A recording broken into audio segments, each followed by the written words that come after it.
Bonsoir. Donc, comme prévu, je vais vous enregistrer la solution de l'exercice 14, chapitre 8. Donc, je viens de prendre une photo de l'exercice du chapitre 8 et je vais vous le solutionner comme prévu. En passant, c'est un peu la même chose presque comme lorsqu'on a calculé les espérances de rendement, lorsqu'on a calculé pour les projets, pour le tri. La seule différence ici, c'est qu'on veut étudier la relation entre le projet, qui s'appelle X, et le rendement du marché. Donc, avant tout, on va commencer par calculer les caractéristiques du projet X. Donc, le projet X. On va calculer son espérance de rendement et son risque, comme on a pris l'habitude de faire lorsqu'on a calculé les vannes et les tris. Nous sommes dans une approche par probabilité. Donc, je tiens à vous rappeler que l'espérance de quelque chose, ça veut dire la moyenne dans le futur, comme on l'a toujours dit. C'est une moyenne dans le futur. Et l'écart type, on a dit, c'est la mesure de dispersion. Donc, c'est la mesure de dispersion par rapport à une moyenne. C'est la mesure de dispersion par rapport à une moyenne. Par rapport à une moyenne.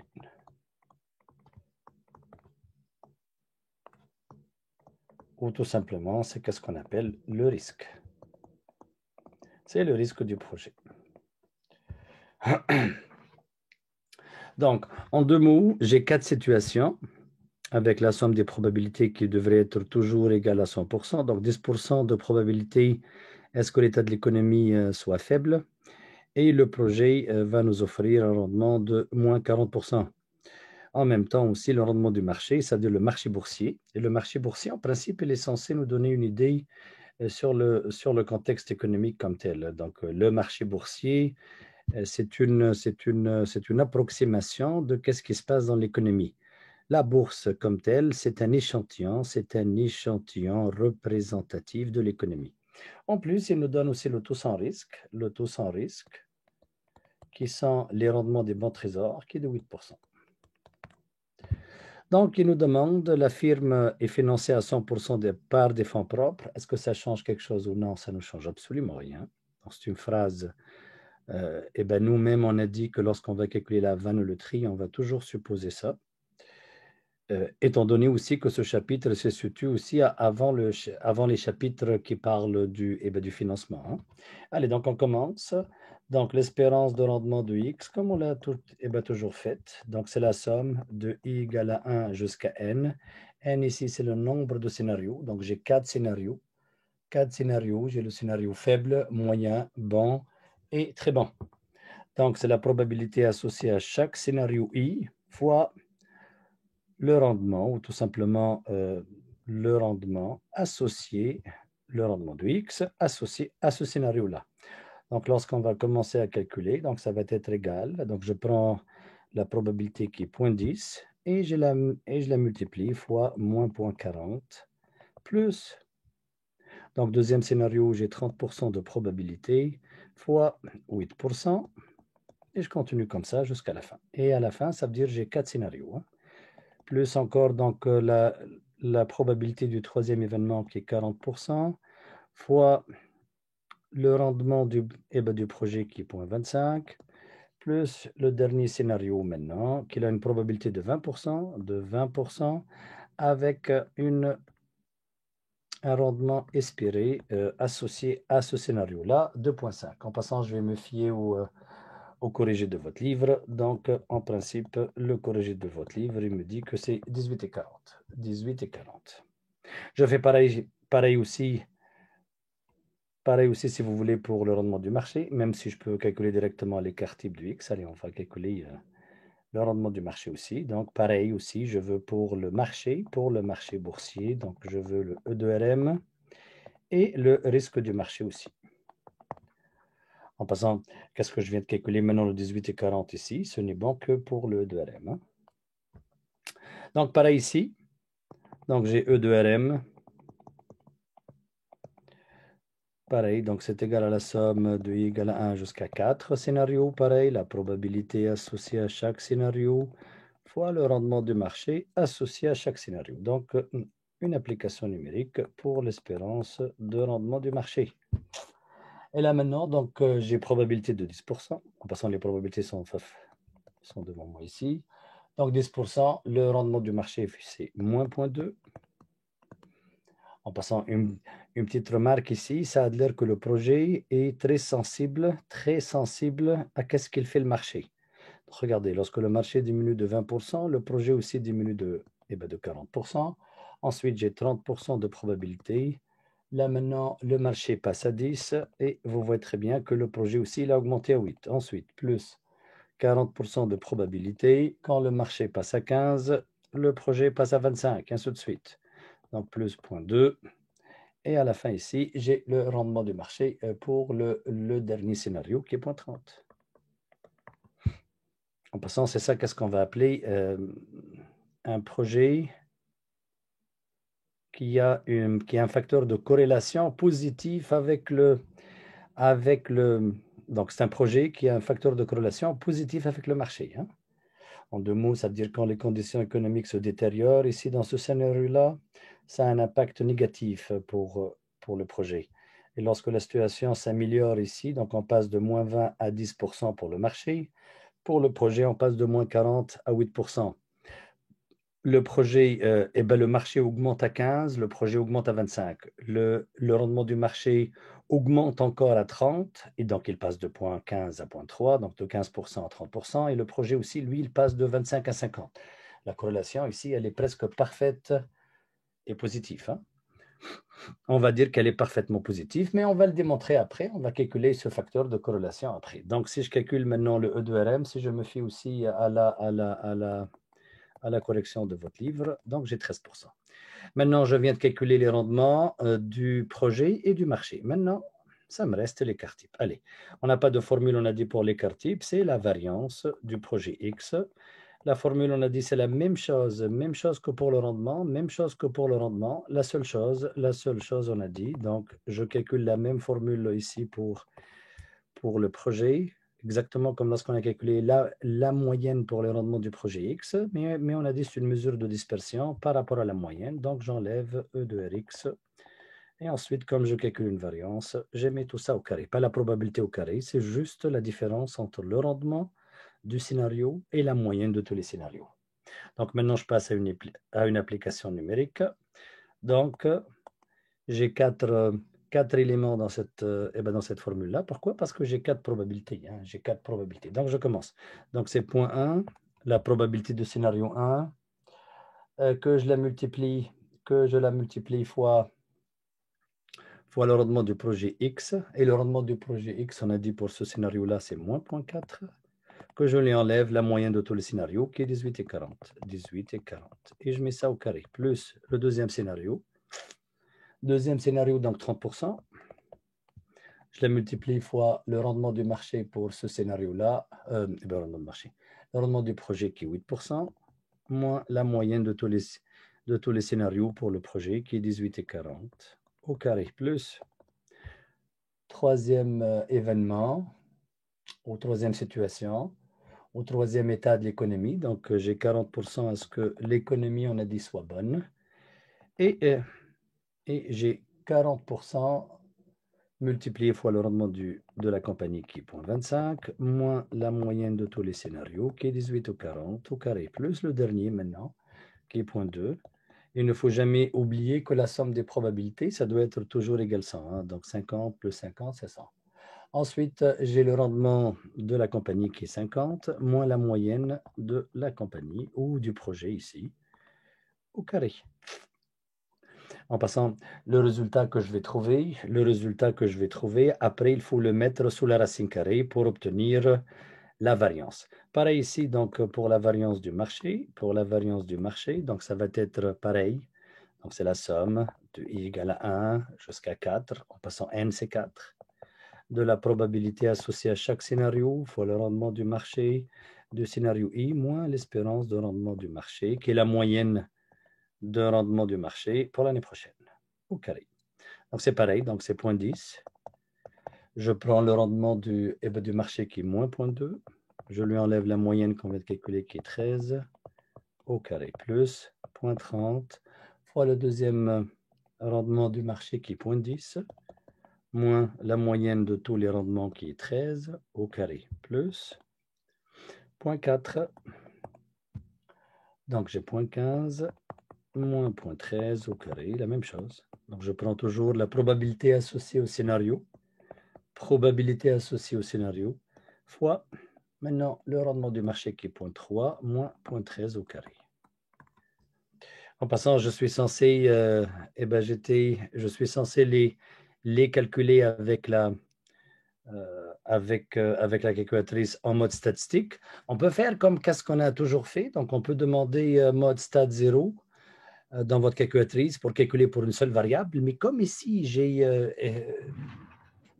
suis en présence de deux variables, donc je répète, je suis en présence de deux variables. Avec ou sans probabilité. Donc, ça, c'est pas grave. Comme on est en présence de deux variables, donc on va demander mode dans votre calculatrice. En fait, donc on va appuyer sur mode. On va choisir 1 pour stat. Ensuite, ici, je suis en mode. En passant, j'ai plusieurs modes. J'ai SD pour une seule variable. J'ai linéaire pour deux variables. Et je pense que vous voyez très bien que j'ai quadratique à côté qui est deux variables, mais avec probabilité. J'ai deux variables, mais avec probabilité. Sinon, je peux rester aussi dans le mode linéaire et mettre les trois ensemble. Donc, ça change pas grand-chose. Donc, je vais mettre, par exemple, ici. Donc, je dois entrer toujours avant de choisir le mode. Donc, toujours, il faut choisir qu'est-ce qui est X et qu'est-ce qui est Y dans votre calculatrice. C'est très important, ça. Très important. Puisqu'on a dit deux variables. Je suis en mode deux variables. Avant de vous montrer comment faire dans la calculatrice, donc c'est important de décider qu'est-ce qui est X et qu'est-ce qui est Y. En passant, vous savez très bien que dans votre calculatrice, par défaut, la calculatrice va donner X, le nom X, si on était en une seule variable. Et sinon, elle va donner aussi le nom Y à la deuxième variable. Mais c'est important de décider qu'est-ce qui est X et qu'est-ce qui est Y. Généralement, si j'avais deux variables quelconques, A, B, c'est pas grave qu'est-ce qui est X et qu'est-ce qui est Y. Mais lorsque j'ai le marché, donc je répète, lorsque j'ai le marché devrait être toujours X. Toujours. Pourquoi? Mais c'est parce que je me prépare à un graphique. Et généralement, qu'est-ce que je mets dans l'axe des X? Qu'est-ce que je mets dans l'axe des X? C'est toujours la variable explicative. La variable explicative. Et qu'est-ce que je mets dans l'axe des Y? C'est toujours la variable à expliquer. À expliquer. Et en plus, c'est important maintenant de se rappeler qu'on dit toujours que Y, c'est une fonction de X. En deux mots, c'est Y qui dépend de X et non pas le contraire. En passant, je ne peux pas dire que c'est le marché boursier qui dépend d'un projet ou d'une entreprise. Eh bien, ça ne marche pas. Donc, généralement, c'est les entreprises ou une entreprise ou un projet qui dépend des conditions économiques. Et les conditions économiques sont données généralement. Donc, qu'est-ce qu'on va appeler? Donc, donc, X, c'est le rendement du marché. Y, c'est le rendement du projet X. Faites attention, même s'il s'appelle projet X, c'est le Y. C'est le projet X. En passant au projet X, ça veut dire on peut lui donner n'importe quel nom. Mais la variable, ça va être Y dans votre calculatrice. Donc, si vous avez bien compris, il faut que la première entrée dans la calculatrice, lorsqu'on va entrer les données, soit qu'elle soit une donnée du marché. Ensuite, la deuxième entrée, il faut qu'elle soit, de la compagnie Y. Tout simplement, c'est qu'est-ce qu'on appelle le projet X. Maintenant, le seul problème, c'est que j'ai des probabilités. Mais lorsqu'on a des probabilités, ce n'est pas grave. L'essentiel maintenant, c'est de comprendre que j'ai deux façons d'entrer deux variables avec probabilité. J'ai soit le mode 1 ou le mode 2. Généralement, le mode 1, eh ben, ça veut dire j'ai deux variables. J'ai deux variables. Alors que dans le mode 2 aussi, j'ai deux variables, mais avec des probabilités différentes. Donc, je répète, dans le mode 2 aussi, c'est deux variables, mais avec des probabilités différentes. Donc, c'est pour cela qu'il faut garder le mode 2. Le mode 2. Le mode 1 pour deux variables, parce que c'est deux variables avec ou sans probabilité. En passant, lorsqu'on dit avec ou sans probabilité, mais il faut qu'il soit pareil, c'est probabilité pour les deux variables. Lorsqu'on dit sans probabilité, eh ben, ça veut dire je suis en mode historique. Mais ici, on n'est pas dans un mode historique, on est en présence de scénario. Donc, dans votre calculatrice, donc je répète, dans votre calculatrice, lorsqu'il va falloir qu'on vous demande quel mode est-ce que vous voulez, il faut choisir le mode 1. Donc, je choisis stat 1 et ensuite mode 1. La calculatrice ensuite va écrire stat 1. C'est important qu'est-ce qu'on va entrer dans la calculatrice parce que tous les résultats qu'on va trouver après, on va les trouver dans la calculatrice. Allez, donc je commence par entrer les données. Donc je commence, j'ai 4 data à entrer, 4 séries de data à entrer. Donc je commence par le marché, si vous avez bien compris. Donc la première entrée, c'est la variable x, donc moins 0.2. Ensuite, je fais xy. XY, ça veut dire que je vais entrer une deuxième entrée maintenant. Donc, je fais moins 0.2 dans ma calculatrice. Ensuite, XY. Ensuite, j'ai moins 0.4. Et ensuite encore, je fais XY. Et là, maintenant, je vais entrer les probabilités. Donc, moins 0.2. Ensuite, XY. Donc, moins 0.4. Moins 0.4. Oups. Moi, j'ai fait moins 0,4 dans la calculatrice. Ensuite, on fait XY encore, on a dit, et je rentre la probabilité de premier scénario, c'est point. Ensuite, une fois que j'ai entré toutes les données, je fais entrer. Donc, je rentre point 1 et je fais entrer. Et là, maintenant, la calculatrice, elle devrait m'écrire data 1. Et je dois continuer ça comme ça jusqu'à la fin. Et bien, ça veut dire pour les 4 scénarios. Allez, donc je fais point 1, ensuite XY. C'est le rendement du marché toujours. Ensuite, 0,08. XY, et je rentre la probabilité de deuxième événement qui est 0.3. Ensuite, je fais entrer. Je vais faire ça dans ma calculatrice. Donc, 0.1, XY, 0,08, XY, 0.3, et je fais entrer. Donc, la calculatrice, elle devrait me donner deux datas. Troisième scénario, donc je commence toujours par le marché. Donc, 0.15, XY. Ensuite, 0.25. XY encore, et je rentre la probabilité associée à ce scénario-là, et je fais entrer. Pareil, donc je vais faire 0.15 dans ma calculatrice, XY, 0.25, encore XY, et 0.4, et je fais entrer. Donc j'ai trois datas. Maintenant, dernière série de données entrées. Donc rendement du marché, pareil, 0.3. Ensuite, XY. En passant, quand je dis XY, ça veut dire la touche XY. Hein, et la touche XY, elle est entre date et entrée, et juste en haut de diviser. Donc ensuite, le rendement du projet qui est 0.5. Ensuite, XY. Et je rentre la probabilité du dernier scénario qui est 0.2. Je fais entrer. Allez, pareil, qu'est-ce que je vais faire maintenant dans mes calculatrices? Donc 0.3 XY, 0.5 XY, 0.2 et je fais entrer. Maintenant, j'ai les 4 entrées. Allez, maintenant, je sais très bien que la variable X, ça veut dire le marché. Et pour cela, maintenant, regardez, je vais commencer à chercher l'espérance de rendement du marché qu'on a déjà calculé, qui est X bar pour moi. Pourquoi X bar? Parce que X bar, ça veut dire la moyenne de X, et je sais que le marché, c'est X. Pour demander une information de votre calculatrice, on commence toujours par alpha, et je fais alpha X bar égale. Donc, alpha, ça veut dire la touche verte, et X bar, où est-ce qu'il est écrit? X bar, il est sur la touche 4. Et ensuite, je fais en égal. Et là, vous voyez très bien que ça me donne le point 13. Donc, c'est correct. Donc, j'ai E de RM égale à 13%.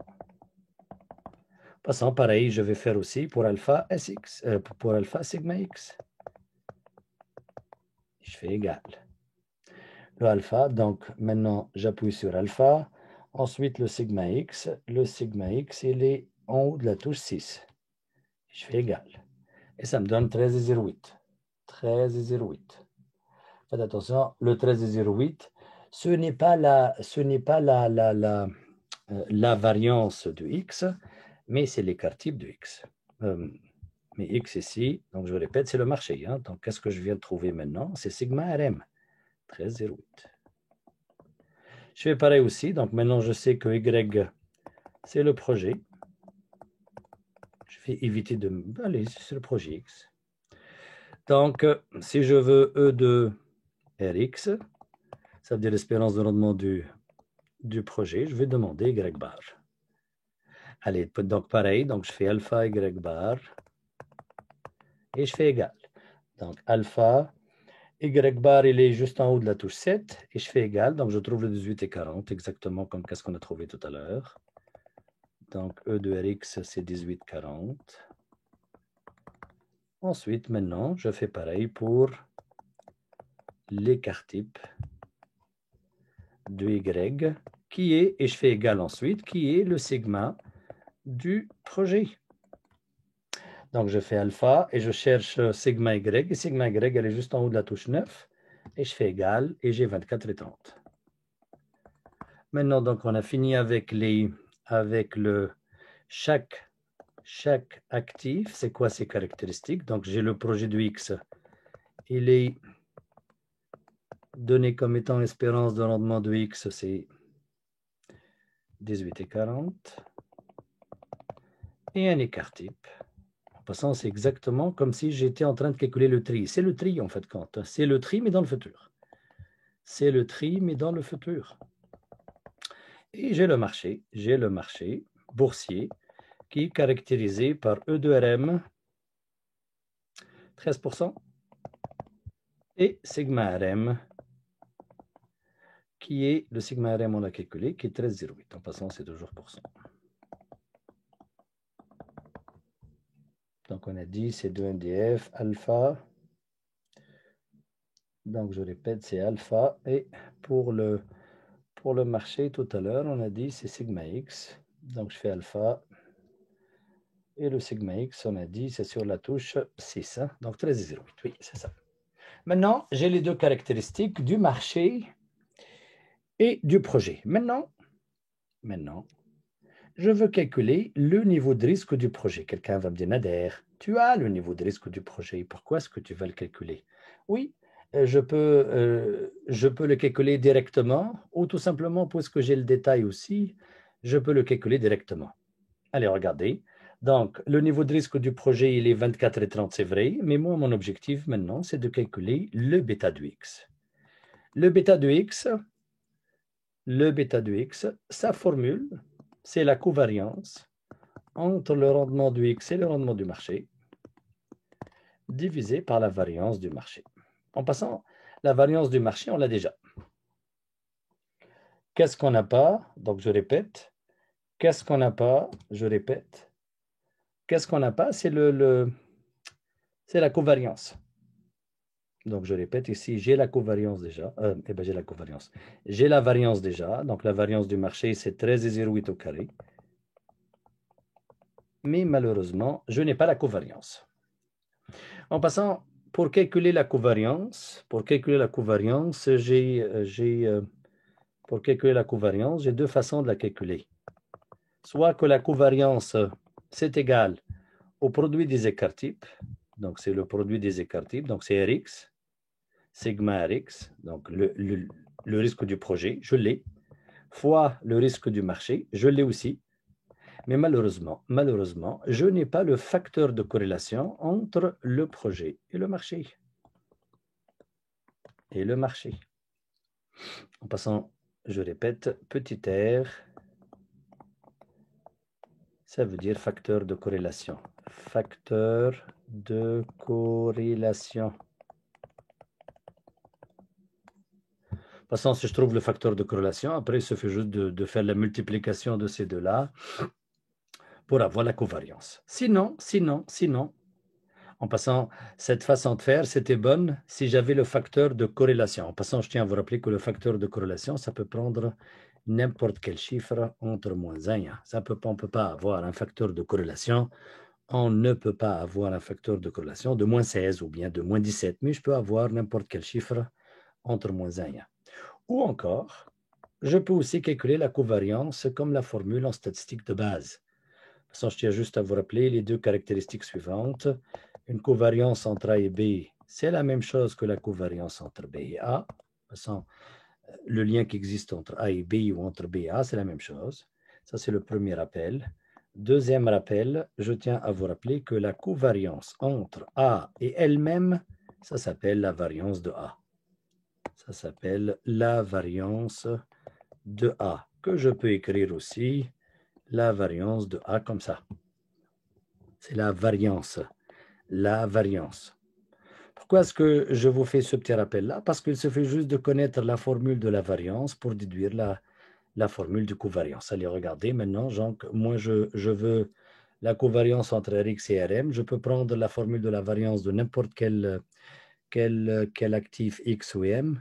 Ensuite, je peux déduire la formule de la covariance. Allez, regardez. Donc, je vais commencer par écrire la variance maintenant comme ça exprès. Donc, la variance, par exemple, peu importe. Allez, par exemple, je vais prendre X et je vais vous rappeler sa formule. En passant, on a dit que c'était la variance de X. Comme ça aussi, je peux l'écrire. On a dit c'est la somme de I égale 1 jusqu'à N de la probabilité de chaque scénario de Rx moins E de Rx au carré. Ça, c'est la formule. Regardez maintenant qu'est-ce que je vais faire. Je vais juste enlever le carré. Et j'ai le droit de faire ça. Et je vais répéter la même chose fois 2. De toute façon, quelque chose multiplié fois elle-même, c'est la même chose. Donc, Rx moins E de Rx. J'ai le droit de faire ça. Ça, c'est la variance de X. Maintenant, regardez, je vais enlever maintenant cette histoire de variance et je vais la remplacer maintenant entre, c'est la variance entre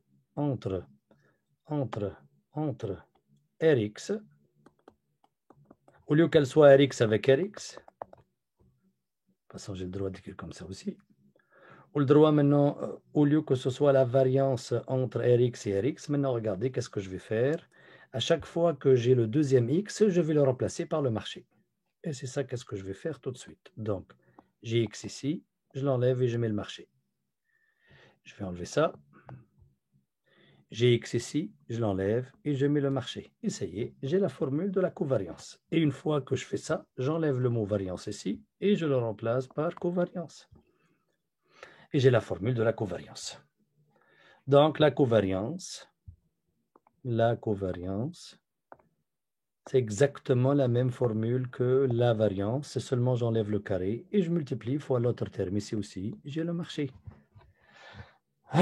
Donc, la covariance entre le rendement de X ou bien le rendement du marché, en passant en statistique aussi, on appelle ça l'écart type de deux choses. L'écart type de deux choses, c'est de la covariance. J'ai le droit aussi d'écrire ça. Rx, l'écart type de Rx avec Rm, ça s'appelle covariance. Et je vais réécrire maintenant la même formule. Donc, c'est la somme de I égale à 1 jusqu'à N de la probabilité associée au scénario I fois le rendement de X moins l'espérance de rendement de X fois le rendement du marché moins l'espérance de rendement du marché. Ça va être lent à écrire. Mais on va l'écrire. Allez. Donc, c'est égal à la probabilité maintenant associée au premier scénario, c'est 0,1 fois le rendement de X, c'est moins 0,4 moins la moyenne de tous les rendements du projet qui est 18 et 40. Je ne mets pas ça au carré, mais je le multiplie fois le rendement du marché qui est moins 0,2 moins la moyenne du marché qui est 13. Je viens de finir avec le premier. En passant, je vais répéter ça 4 fois. Plus, donc j'ai 30%, plus 40% la probabilité, et plus encore, j'ai 20%. Et je vais répéter la même chose.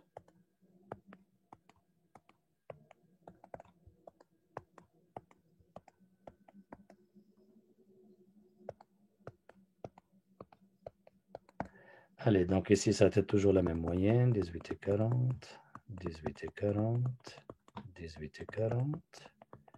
Et ici, ça va être toujours la moyenne du marché qui est 13 et 13.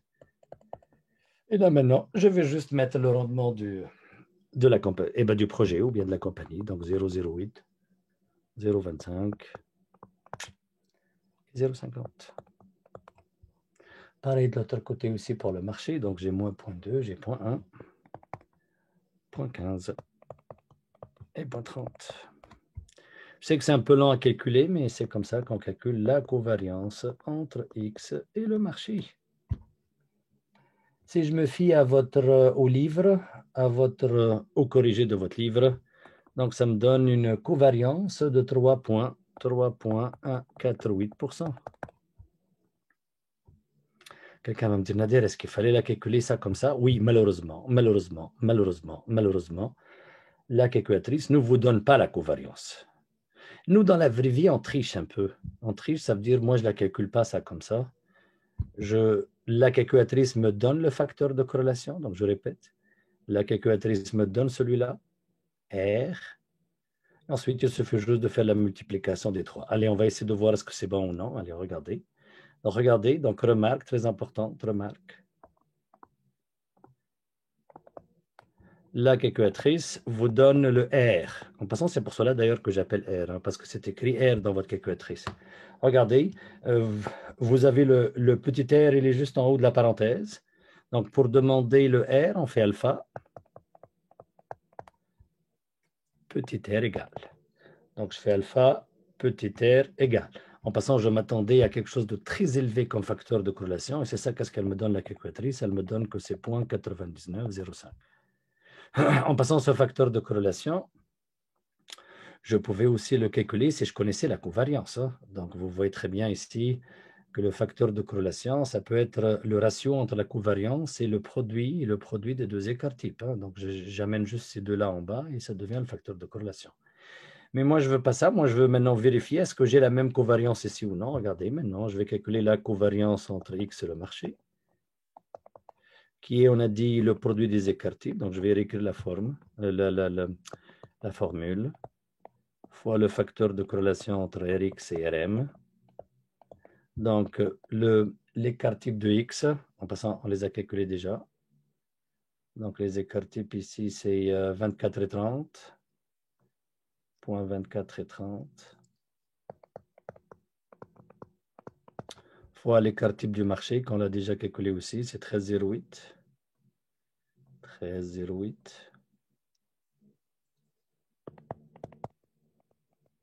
Fois le facteur de corrélation que la calculatrice, elle vient de nous donner. En principe, si nos calculs sont bons, en principe, donc fois 0,1308 fois 0,24 et 30, et en principe, on devrait avoir la même chose, c'est 3,15. Donc, si je multiplie fois 100, je trouve le 3,148. 3,148%. Donc, j'ai la covariance. Maintenant, je peux aller calculer le bêta du projet, ou tout simplement, c'est ce qu'on appelle la mesure de risque relatif. Le bêta du projet, c'est la mesure de risque relative, ou tout simplement aussi, ça peut s'appeler la mesure de risque systématique, ou encore la mesure de Sharpe, passant de celui qui l'a faite, la mesure de M. Sharpe. C'est la même chose qu'est-ce qu'on va trouver dans le modèle, dans le MEDAF après. Donc, le bêta de X, maintenant, je peux la calculer comme suit. Regardez, donc je vais écrire la formule. Donc, covariance entre Rx et Rm. En passant, cette covariance, on a dit, je peux l'écrire comme étant comme ça, l'écart type entre Rx et Rm. C'est juste une autre façon d'écrire la covariance, divisée par la variance du marché, ou tout simplement, je peux l'écrire comme étant l'écart type au carré du marché. La covariance, maintenant, en passant, j'ai les chiffres, je peux directement les appliquer. Sinon, moi, je vais développer encore plus pour vous sortir la vraie formule de bêta. La covariance, donc, on a dit, c'est le produit des écarts types. De toute façon, je n'étais pas obligé d'aller loin. Hein. Je pouvais m'arrêter ici puisque j'ai les deux. J'ai la covariance et j'ai la variance. Je pouvais finir ici, regardez, par dire, par exemple, c'est 0,03148 divisé par la variance du marché qui est 13,08 au carré. Hein. En passant, je pouvais avoir le bêta directement au carré. Sinon, je suis en train maintenant de sortir la vraie formule, donc fois le facteur de corrélation entre Rx et Rm. De toute façon, c'est la même chose. Je suis juste en train de vous donner d'autres façons de l'écrire pour mieux comprendre le bêta. Donc, le bêta du X, le bêta du projet X. Regardez, j'ai sigma Rm qui s'enlève ici, j'ai le carré qui s'enlève là, et c'est pour cela qu'on l'appelle aussi un ratio de risque. Regardez, donc ça devient sigma Rx divisé par sigma Rm, que je multiplie le tout fois le facteur de corrélation. En passant A fois B sur C, je peux écrire que c'est A sur C fois B. Ça, c'est juste pour jouer un peu algébriquement ici, pour vous montrer que le bêta, c'est pour cela aussi qu'on l'appelle un ratio de risque. C'est un ratio de risque. Qu'est-ce que ça veut dire un ratio de risque? Eh bien, ça veut dire que c'est le risque du projet divisé par le risque du marché fois le facteur de corrélation entre le projet et le marché. Donc, vous voyez très bien que le bêta, ça peut être négatif aussi. Hein? Le bêta, c'est le négatif, mais ça dépend du facteur de corrélation, est-ce qu'il est positif ou négatif. Maintenant, je peux calculer ça directement ici. Donc, j'ai mon sigma Rx. Mon sigma Rx qu'on a calculé, je pense que c'est 24,30, que je divise par 0,13 et 0,8. Que je multiplie le tout fois le point 99, le facteur de corrélation qu'on a trouvé tout à l'heure. Point 99 et quelque chose, point 99 et 0,5. Et là maintenant, je peux calculer mon bêta. En passant, allez, on va le calculer, donc vite. Donc, point 24 et 30 divisé par point 13,08. Donc, je vous ai donné deux façons pour le calculer. Hein. Fois point 99,05. Et ça me donne 1,84. Donc, le bêta de x, c'est 1,84. En passant, vous avez aussi une façon pour vérifier est-ce que c'est le bon ou non. La calculatrice aussi, elle peut le donner. La calculatrice, il suffit juste de faire alpha et c'est le petit b dans la calculatrice. Et ensuite, vous faites égal. Donc, je fais alpha. Le petit b, il est juste en haut de la lettre del. Donc, je fais b égal et je trouve le 1,84 aussi, 0,9. 1,84. C'est le bêta du projet. C'est le bêta du projet. Ça sert à quoi ce bêta du projet? Ce bêta du projet, ça me sert à calculer le taux de rendement exigé sur le projet. Et en passant, le projet s'appelle X. Si je veux calculer ce taux de rendement exigé avec un modèle, par exemple le MEDAF, qui est le modèle d'évaluation des actifs financiers, en passant, ça va me donner le taux de rendement,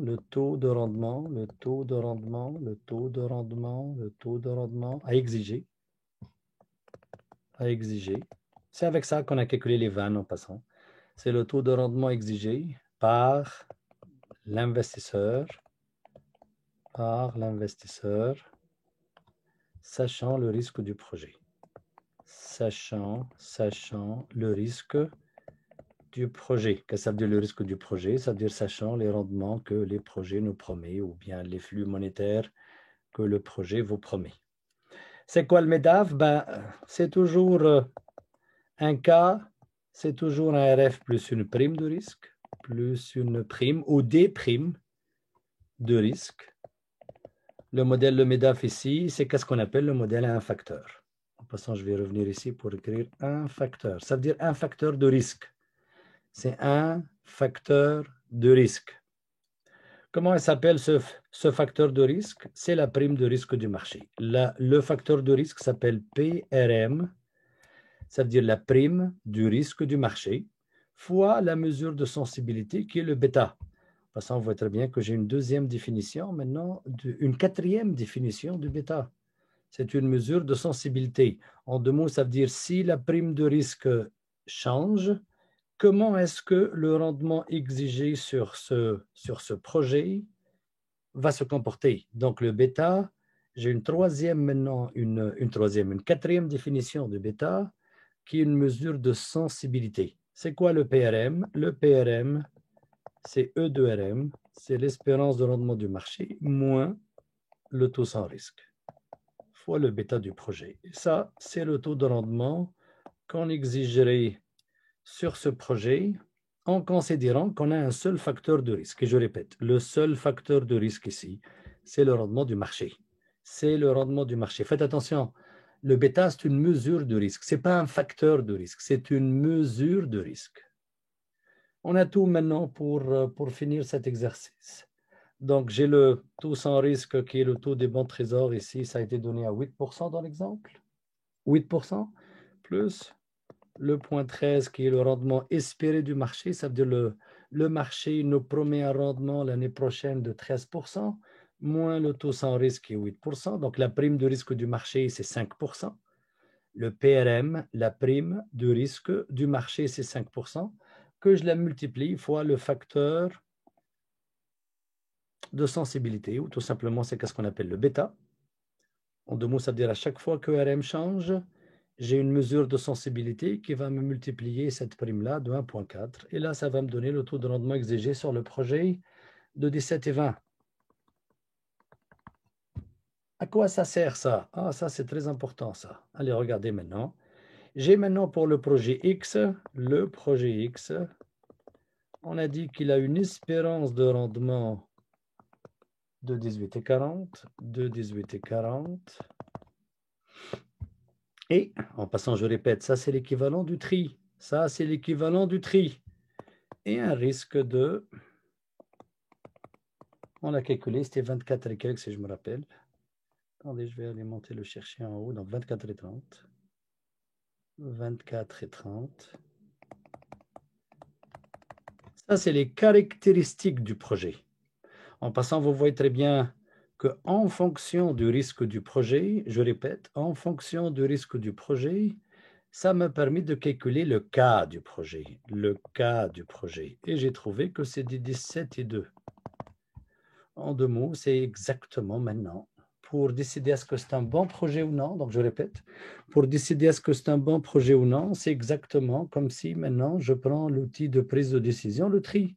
Donc, le tri, c'est l'équivalent de l'espérance de rendement de X. En deux mots, c'est ça qu'est-ce que le projet me promet dans le futur.